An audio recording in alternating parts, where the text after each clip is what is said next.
केदारनाथ धाम मंदिर। केदारनाथ मंदिर भारत के उत्तराखंड राज्य के रुद्रप्रयाग जिले में स्थित हिंदुओं का प्रसिद्ध मंदिर है। उत्तराखंड में हिमालयी पर्वत की गोद में बना केदारनाथ मंदिर 12 ज्योतिर्लिंगों में सम्मिलित होने के साथ साथ 4 धाम और पंच केदार में से भी एक है। यहाँ की प्रतिकूल जलवायु के कारण यह मंदिर अप्रैल से नवंबर माह के मध्य ही दर्शन के लिए खुलता है। सिर्फ देश से ही नहीं बल्कि विदेशों से भी हर साल लाखों की संख्या में श्रद्धालु श्री केदारनाथ धाम के दर्शन के लिए आते हैं। लेकिन बहुत कम लोग ही जानते हैं कि इस प्राचीन और पवित्र तीर्थ स्थल का निर्माण किसने और कब करवाया था। तो चलिए आज के वीडियो में आपको केदारनाथ धाम से जुड़े रहस्य और निर्माण से लेकर केदारनाथ धाम के संपूर्ण इतिहास के बारे में बताते हैं।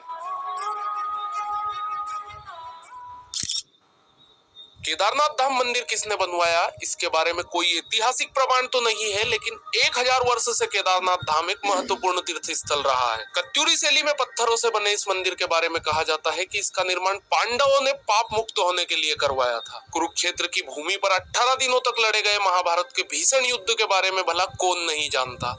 इस युद्ध में सभी रिश्तों की बलि चढ़ गई थी, फिर चाहे वह गुरु शिष्य का रिश्ता हो, भाई भाई का या चाचा भतीजे का। 18 दिनों तक निरंतर कुरुक्षेत्र की भूमि कौरव पांडव की सेना के रक्त से लाल हो गई थी। महाभारत का युद्ध समाप्त होने के पश्चात विजय तो अवश्य ही पांडवों की हुई थी, लेकिन तब तक बहुत देर हो चुकी थी, क्योंकि उन्होंने भी बहुत कुछ खो दिया था।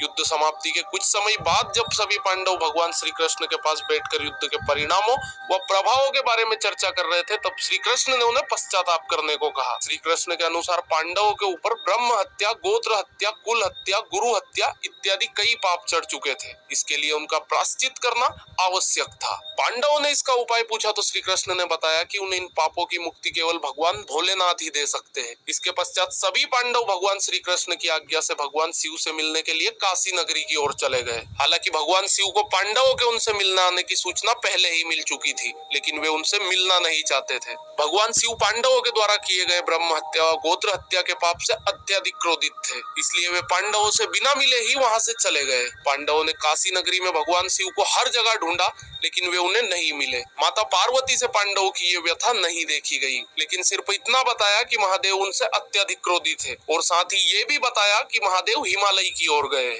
इसके बाद सभी पांडव हिमालय के पहाड़ों पर बसे उत्तराखंड के गढ़वाल क्षेत्र में चले गए। भगवान शिव भी पांडवों से छुपकर यहीं आए थे। जब भगवान शिव ने पांडवों को अपने पीछे पीछे गढ़वाल क्षेत्र की ओर बढ़ते हुए देखा तो उन्होंने इसका एक उपाय निकाला। वहाँ पहाड़ों के बीच कई पशु घास के मैदान में चर रहे थे, तो भगवान शिव उन पशुओं के बीच गए और बेल रूपी अवतार ले लिया ताकि पांडव उन्हें पहचान ना पाए। गढ़वाल के पहाड़ों पर भी पांडवों ने भगवान शिव को हर जगह ढूंढा, लेकिन वो उन्हें नहीं मिले। अंत में पांडवों को आभास हुआ कि भगवान महादेव इन्हीं पशुओं के झुंड में हो सकते हैं, और महाबली भीम को एक उपाय सूझा और उन्होंने अपने दोनों पैरों को पहाड़ी के दोनों सिरों पर टिकाया और गहनता से महादेव को ढूंढने के लिए सभी पशुओं को अपने पैर के नीचे से निकालना शुरू किया। भीम के विशाल गाय रूप को देखकर पहाड़ों के सभी पशुओं में हलचल पैदा हो गई और वे इधर उधर भागने लगे, लेकिन एक बैल अपनी जगह पर स्थिर खड़ा रहा। उस बैल पर भीम के विशाल गाय रूप का कोई प्रभाव नहीं दिखा। यह देखकर भीम समझ गया कि यही बैल महादेव का रूप है, जो बैल का अवतार लेकर हमसे छिप रहे हैं। महादेव को भी पता चल गया कि भीम ने उन्हें पहचान लिया है। यह देखकर वे बेल रूपी अवतार के साथ धरती में समाने लगे। भगवान शिव के बेल अवतार को धरती में समाते देख भीम तेजी से उनकी तरफ लपका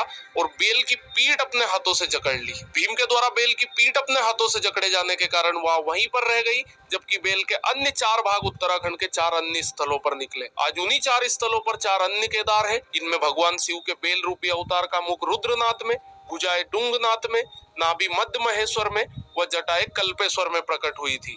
इन्हीं 5 जगहों को सम्मिलित रूप से पंच केदार के नाम से जाना जाता है। अब सवाल ये है कि केदारनाथ मंदिर किसने बनवाया व इसका क्या इतिहास रहा है। तो चलिए आगे की कहानी जानते हैं। भीम के द्वारा भगवान शिव के बेल अवतार की पीठ पकड़े जाने के बाद वह वही रह गई थी। जब उन्हें बेल के बाकी 4 अंग 4 अन्य स्थानों पर प्रकट होने का ज्ञान हुआ, तब उन्होंने शिव की महिमा को समझ लिया। इसके बाद पांडवों के द्वारा ही इन 5 जगहों पर शिवलिंग की स्थापना कर शिव मंदिरों का निर्माण करवाया गया। इससे भगवान शिव सभी पांडवों से अत्यधिक प्रसन्न हुए और उन्हें सभी पापों से मुक्त कर दिया। हालांकि इसके बाद पांडवों के पोते जन्मेजय ने केदारनाथ मंदिर के निर्माण को और आगे बढ़ाया और यहाँ आम लोगों को पूजा करने की अनुमति प्रदान की।